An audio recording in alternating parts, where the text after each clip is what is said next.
That's how it is, straight talk. Why hide away from frank and straight talk? That's how it is.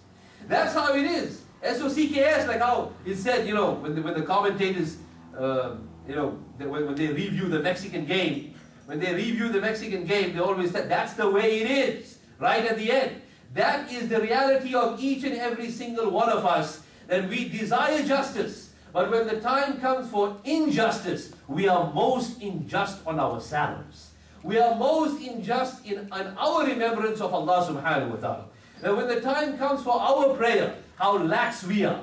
That we are more concerned about the opinions of other people in the office. That what will they say if I ask for a corner and pray 2 rakats or 4 rakats to my Allah? What will the boss say if I at least put an application down that on Friday on the Jummah I need some off time, some personal time from 12:15 or 12:30 or whatever is the time of Jummah in your local locality, wherever you come from, 1:30 to 2:30 or whatever it may be.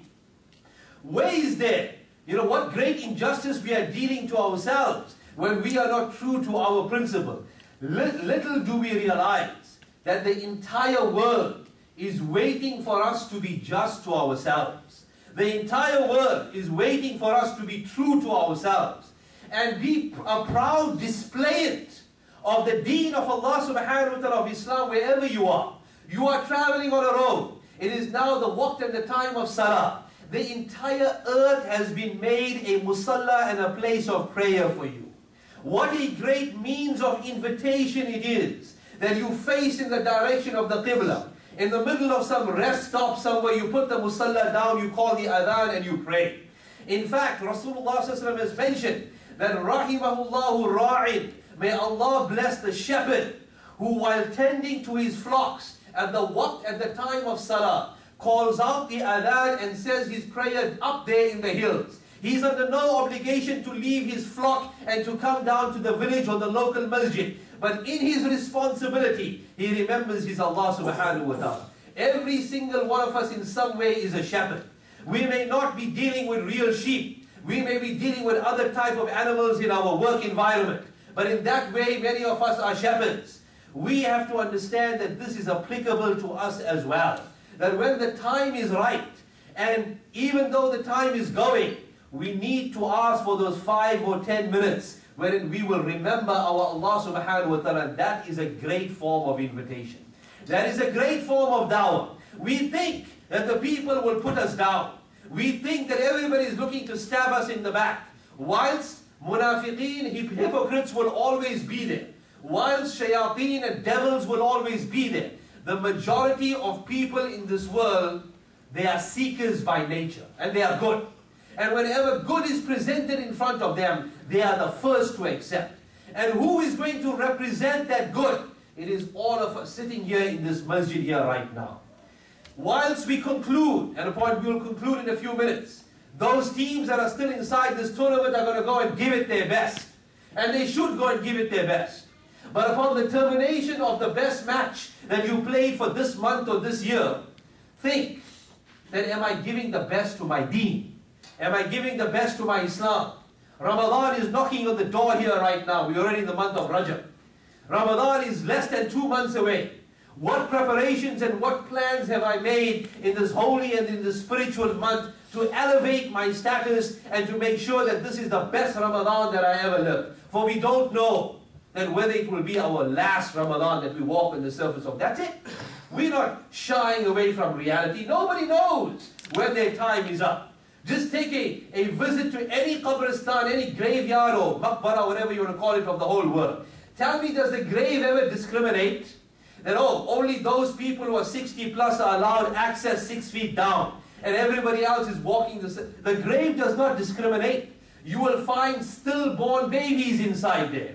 You will find infants of 3 days. You will find young men, 18, 19, to young women in their teens, who the grave has accepted, and you will find the elderly and the old. The grave does not discriminate. Nobody, you might know your date of entry, your date of birth in this world, but you don't know your date of exit. So the reality is that all of us have to live this life and play the game as if it is our last. And all of us have to give the maximum and the ultimate at all times. This is how a believer lives. That the salah that I prayed, was it my farewell salah to the world? Imagine if somebody puts you up in line for execution and has that AK to your head and says, okay, I give you 5 minutes or 10 minutes to do whatever you want to. What will be the consciousness of the prayer of that person who's about to be executed? He knows. Batman's not going to come and save me right now.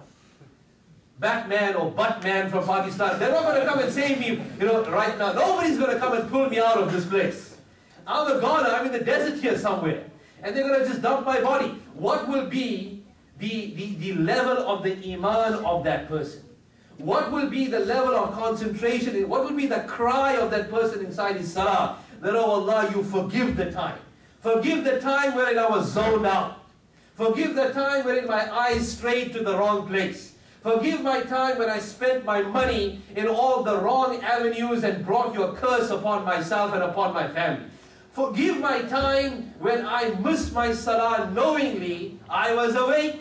There was nothing wrong with me. I just let the clock tick by because the game was on, or because I was just too lazy. It happened to all of us over here at some stage in our life. What will be the position of the last 10 minutes of a person's life? Well, the reality is that that's how a believer lives their life. That every minute is my last, every game is my last, and every Ramadan could be my last Ramadan as well. I understand that I'm addressing a group of people that come from various masajid. All masjids are the house of Allah subhanahu wa ta'ala. Do not get sucked in the politics of the generation before you. Have this attitude that every masjid is the house of Allah and whoever is there is the guest of Allah subhanahu wa ta'ala. I come, I say my prayers, I make my du'as, I do my best and I leave to earn my livelihood in the halal fashion. That's how a Muslim lives his life. I am not sucked into any other conversation that is redundant, for that will take me to disobedience of Allah subhanahu wa ta'ala. When do people disobey Allah? When they have time on their hands. When they have got nothing good to do in the entire world. Rather become an active individual. Become a contributor. Start your aspects of contribution from now. Don't think that, oh, somebody will run the masjid. Somebody will run the school. Rather, if you are earning, designate a portion of your livelihood to donate to a cause that is close to you and furthers the advancements of Islam, especially your local masjid. Whether you like the people in there or not, nonetheless, it is no fault of the masjid, it is no fault of the institute, it is a house of Allah subhanahu wa ta'ala. So you designate part of your earnings towards the house of Allah subhanahu wa ta'ala. You designate a part of your earnings towards those who are underprivileged and those who are oppressed in the entire world. For you thinking of them, praying for them and contributing towards their livelihood, Allah subhanahu wa ta'ala is taking care of you. You know, secularism teaches us that it's my strength, my ability that feeds me and feeds others. Islam teaches us the opposite. Once when a man came to Rasulullah and said that I have a brother, the brother was handicapped. All he could do was come to the masjid and sit with Rasulullah the whole day. He was welcome. He didn't mess himself or anything, but he was handicapped in the sense that he couldn't earn. And he came and complained that I am the one who's working and I feed him and I feed his family and I feed the entire, I take care of more than just myself and my immediate family. Rasulullah tells him that لَعَلَّكَ تُرْزَقُوا بِدُعَفَائِكُمْ. That it is possible, تُرْزَقُوا, you are sustained because of the weak people amongst you.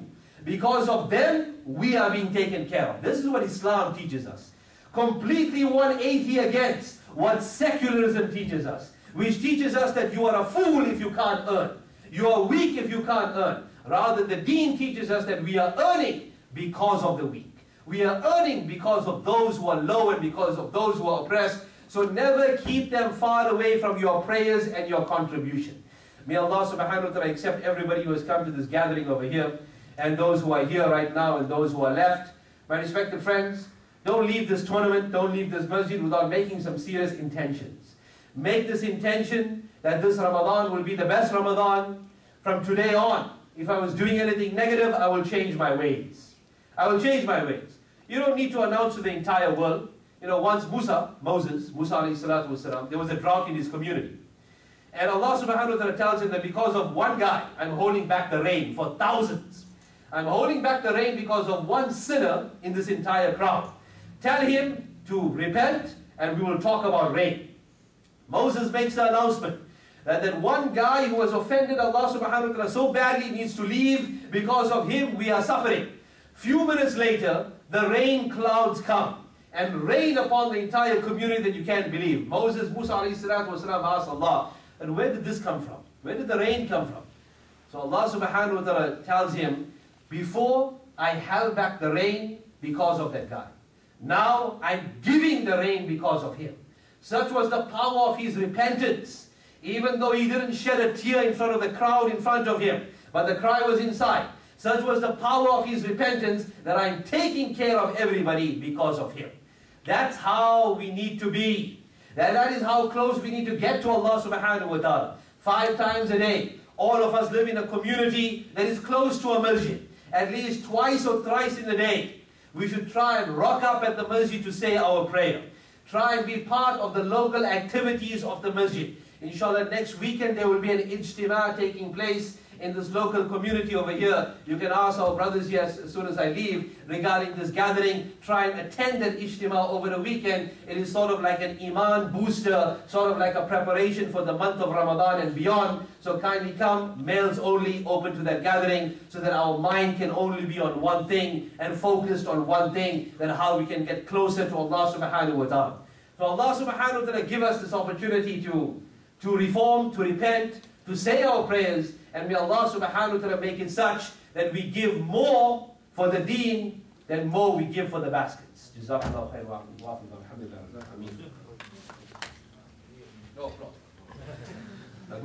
Allahu Akbar. Jazakallah khair, Shaikh Junaid, for your kind words, inshallah. May Allah give us the tawfiq to act upon what was said today.